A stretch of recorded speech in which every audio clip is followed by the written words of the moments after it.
Minkälaisia pelkoja sä olet saanut kohdata joogan avulla?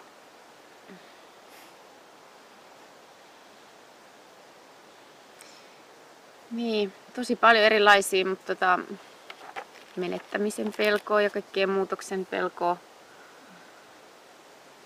kuoleman pelkoa, yksinäisyyden pelkoa. Et en tiedä, onko loppujen lopuksi kysymys sit kuitenkin sellaisesta niinku olemassaolon hahmottamisesta siitä, että jotenkin mitä on elämä, mitä on kuolema. Että toisaalta, että on koko ajan siinä niiden niinku kysymysten äärellä. Ja että mun on tullut niitä kohti.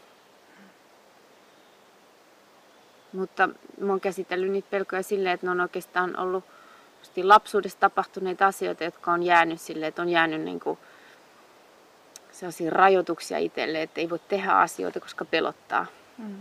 Ja sitten kun niitä on käsitellyt, niin voikin tehdä niitä asioita. Voisitko se sanoa joku esimerkki? Haluatko? No esimerkiksi avantouinti. Että mä oon niinku kammoksunut kylmää ja jotenkin mennyt sitä kohti, että mä haluan iloita siitä. Tai ainakin tuntea sen ihan silleen neutraalina asiana. Tunteeko sen kauneuden, minkä ehkä ulospäin näkee, tai ulkoapäin katsellessa näkee? Vai onko se enemmän sitä puurtamista ja työstämistä?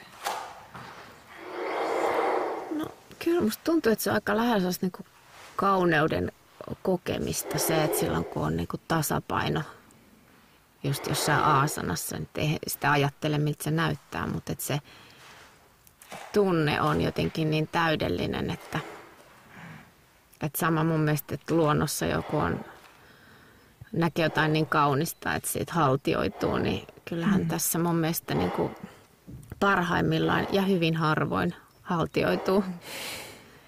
Ja mulle, no tässä niin kuin tämä 3. sarjan viimeinen asana, joka tulee nyt, on kyllä sellainen haltioitumisen hetki tai sellainen asana, että siinä on jotain, että en mä tiedä miltä se näyttää, mutta se tuntuu taivaalliselta.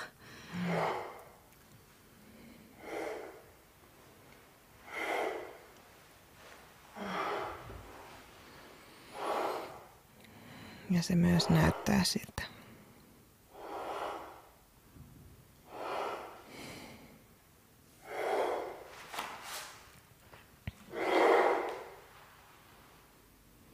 Että on siellä siis yksi aasana, joka tuntuu hyvältä.